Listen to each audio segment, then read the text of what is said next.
मैं हूं आलम रिजवी और आप देख रहे हैं एशिया न्यूज 24। एशिया न्यूज 24 में आप सभी दर्शकों का एक बार फिर से स्वागत है।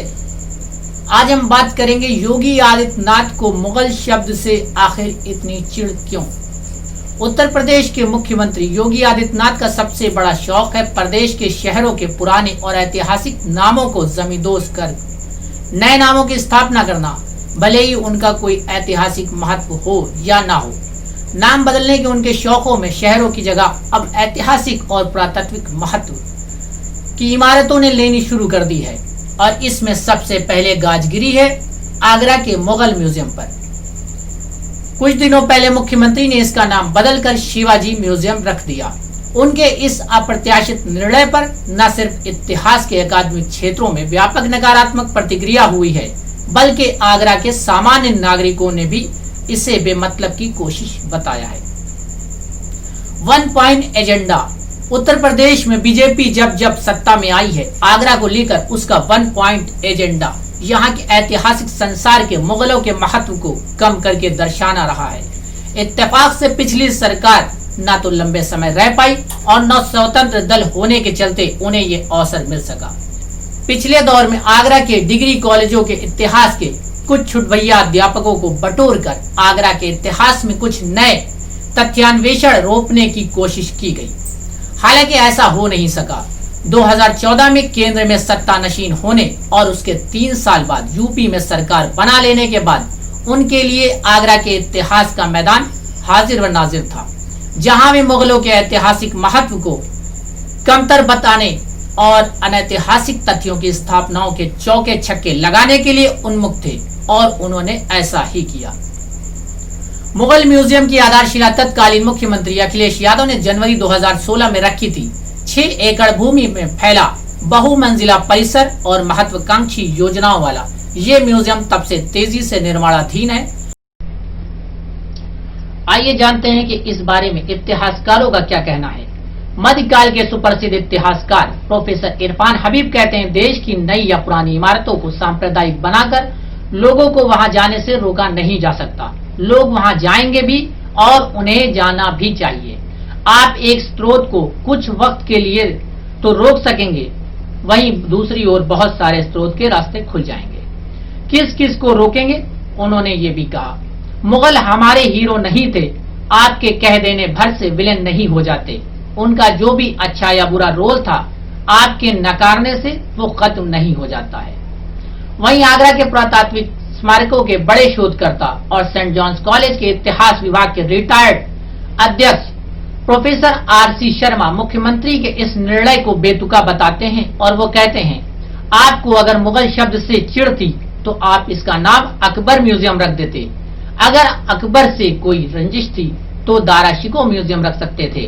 अगर दारा शिकोह भी नहीं पसंद आ रहा था तो फिर ताज म्यूजियम भी रख सकते थे। वहीं आरसी शर्मा शोधकर्ता कहते हैं कि शिवाजी के छोटे से आगरा विजिट को आप आगरा के इतिहास में कितना लंबा खींचोगे। वो आए और चले गए। मुगल संस्थापना पर हमला। प्रधानमंत्री पद के प्रत्याशी की घोषणा हो जाने के बाद नरेंद्र मोदी ने अपने मुख्यमंत्रित्व काल में ही वल्लभ भाई पटेल की स्टैच्यू ऑफ यूनिटी का खूंटा ठोक दिया। उत्तर के राजस्थान और दक्षिण के केरल और तमिलनाडु के महान मूर्ति शिल्पियों को बर्फ में लगाकर मेकिंग ऑफ इंडिया के लीजेंड नरेंद्र मोदी चीन से मूर्ति कसवा लाए। इस नारे के साथ साथ कि दुनिया के सबसे ऊंची मूर्ति है, जब दुनिया की दूसरी मूर्तियां हाथ उठाकर खड़ी होकर अपनी लंबाई दिखाने लगी तो हमले की तोपें ताजमहल की ओर मोड़ दी गई। प्रचार शुरू हो गया कि उद्घाटन से पहले ही स्टैच्यू देखने आने वाले पर्यटकों की तादाद ताजमहल जाने वालों से ज्यादा है। अक्टूबर 2018 में जबकि स्टैच्यू का उद्घाटन हो गया, तब तो दर्शक संख्या और भी अधिकृत होकर फैलाई जाने लगी। मुगल स्थापत्य में दिलचस्पी कम क्यों? विदेश से आने वाले राजकीय और कूटनीतिक अतिथियों को सरकारी तोहफे के रूप में संगमरमर देने की परंपरा थी, उसे बंद कर दिया गया। बीजेपी के आईटी सेल ने व्हाट्सएप उद्योग में खबर प्रसारित की कि मुगलों द्वारा निर्मित पुरातात्विक इमारतों में लोगों की रुचि कम हो गई है। यह सत्य भी प्रसारित किया गया कि ताजमहल की आय लगातार घट रही है और जितनी आमदनी नहीं उससे ज्यादा रखरखाव का खर्च हो रहा है। इसमें कोई शक नहीं है कि ऐतिहासिक प्राचीन और मध्यकालीन मंदिर और और उनकी लालित्यपूर्ण स्थापत्य कला इसी देश की विरासत है और पर्यटक उद्योग में उन्हें भी खूब प्रचारित व प्रसारित किया जाना चाहिए। लेकिन मुगल कालीन स्थापत्य को हेटा अनाकर्षक और पर्यटकों को कम लुभाने का झूठ भी किसी पर्यटन संसार का सच नहीं हो सकता। पर्यटन मंत्री प्रहलाद पटेल को नवंबर 2019 में प्रश्नोत्तर काल के दौरान लोकसभा को बताना पड़ा कि बीते 3 सालों में ताजमहल की आय 200 करोड़ है, जो देश के किसी भी ऐतिहासिक स्मारक की तुलना में सर्वाधिक है। इसके रखरखाव पर होने वाले खर्चों का उन्होंने ब्यौरा दिया। आय के बावजूद हाल के सालों में हुए घटिया रखरखाव के लिए पिछले दिनों सुप्रीम कोर्ट ने कसकर फटकारा भी था। पटेल ने यह भी बताया कि देश के केंद्रीय नियंत्रण वाले कुल स्मारकों की आधे से ज्यादा आय वाले 5 स्मारक हैं, जिसमें नंबर 1 पर ताजमहल है, वहीं नंबर 2 पर लाल किला है, नंबर 3 पर कुतुब मीनार, नंबर 4 पर आगरा किला और नंबर 5 पर फतेहपुर सीकरी है। आईटी सेल के पर्यटक संख्या में गिरावट के दावों के विपरीत पर्यटन मंत्री ने बताया कि अकेले 2017 से 18 की तुलना में 2018 से 19 में ताजमहल में आने वाले पर्यटकों की तादाद में 6% की वृद्धि हुई है। पिछले 5 वर्षों में संख्या का यह ग्राफ निरंतर ऊपर जा रहा है। और उन्होंने ये भी माना कि कोणार्क का सूर्य मंदिर बेशक पर्यटकों की संख्या की दृष्टि से दूसरा है, लेकिन आय की दृष्टि से ये इन 5 से बहुत पीछे है, क्योंकि यहाँ विदेशी पर्यटक नहीं आते हैं। मुगलों की हुकूमत 300 साल रही, जिसमें साल 1526 से शुरू होकर 1857 तक खींचने वाला मुगलों का इतिहास किन्हीं 2-4 व्यक्तियों की निजी गाथा नहीं, बल्कि 300 साल से ज्यादा का एक काल है, जिसने भारत की जीवन शैली, सामंती आर्थिक ढांचे, भूमि प्रबंध, शिक्षा, कला, स्थापत्य, संगीत और संस्कृति को एक नई रंगत दी। इसमें बहुत से तत्व तुर्की, अरबी और गजनी के थे और बहुत से भारतीयता वाले। मुगलों का योगदान यह है कि उन्होंने इन सारे तत्वों के मिश्रण से एक नई भूमि और माटी को जन्म दिया, जो वैश्विक इतिहास में मुगल संस्कृति के नाम से दर्ज है। वहीं मुगल ने जो भी भारत के लिए किया वो लूट कर नहीं ले गए। अंग्रेजों की तरह मुगल हमारे यहाँ से कुछ लूट कर नहीं ले गए। उन्होंने जो भी कमाया युगों युगों तक सब इसी देश में रहा। उनकी इन सारी व्यवस्थाओं को कोई सहमत हो या असहमत तो हो सकता है, उसे नकार नहीं सकता। वहीं देखना यह कि पूरे भारत में मुगलों की छाप कितनी मजबूत है। मुगलों का शासन 1526 से 1857 तक भारत के इतिहास और संस्कृति के साथ अविभाज्य रूप से जुड़ा हुआ है। ऐतिहासिक स्मारकों के अलावा जो उन्होंने बनवाए थे, मुगलों के शासन की सबसे अधिक जिंदा विरासत आज भारत भर के विभिन्न कस्बे और गांव हैं, जिनका नाम मुगल शासकों के नाम पर है।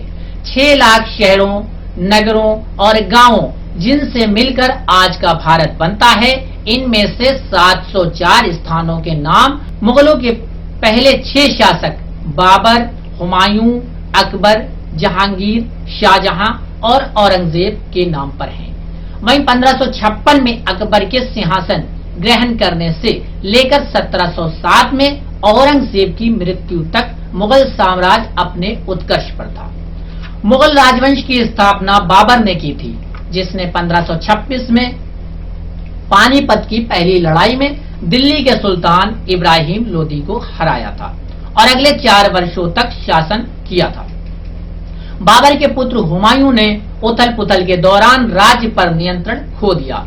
उसके बाद अफगान सूरवंश ने 1540 के जब कन्नौज की लड़ाई में शेरशाह सूरी ने हुमायूं को हरा दिया था, तब से 1555 से 56 तक उत्तर भारत के एक बहुत बड़े हिस्से पर शासन किया। किस मुगल शासक के नाम पर सबसे ज्यादा जगहों के नाम है? भारत में अकबर के नाम पर 251 गांवों और कस्बों के नाम हैं, जो सभी मुगल शासकों में सर्वाधिक माना जाता है। उसके बाद औरंगजेब के नाम पर 177, जहांगीर के नाम पर 141, शाहजहां के नाम पर 63, बाबर के नाम पर 41 और हुमायूं के नाम पर 11 जगहों के नाम हैं। यदि मुगल हमारे नायक नहीं थे तो क्या वे राजा हमारे नायक थे जो अपने आपसी स्वार्थों और झगड़ों की खातिर आक्रांता मुस्लिम शासकों को हमला करने की दावत देकर बुला लाए और जिन्होंने दूसरी सहस्त्राब्दी की शुरुआत में ही सल्तनत काल को जन्म दिया। सरकार के इस फैसले के विरोध में आगरा के प्रबुद्ध वर्ग में तीखी प्रतिक्रिया हुई है। आगरा विश्वविद्यालय शिक्षक संघ औटा के पूर्व महामंत्री और शिक्षक नेता डॉक्टर रक्षपाल सिंह ने मुख्यमंत्री को एक लंबा पत्र भेजा है। वो लिखते हैं कि सच्चाई ये है कि मुगलों से अपने संघर्ष की बदौलत ही शिवाजी महाराज छत्रपति कहलाए। आप मुगलों का नाम ही महत्वहीन कर देंगे तो शिवाजी महाराज का वर्तमान में क्या महत्व रह जाएगा। स्थानीय दैनिक अखबारों ने और टीवी चैनलों ने भी, सामाजिक संगठन के लोगों ने भी नाराजगी भरे बयान में अपने बयान छापे हैं। हमारा चैनल एशिया न्यूज 24 देखते रहिए। हमारे चैनल को लाइक एवं सब्सक्राइब करना न भूलें।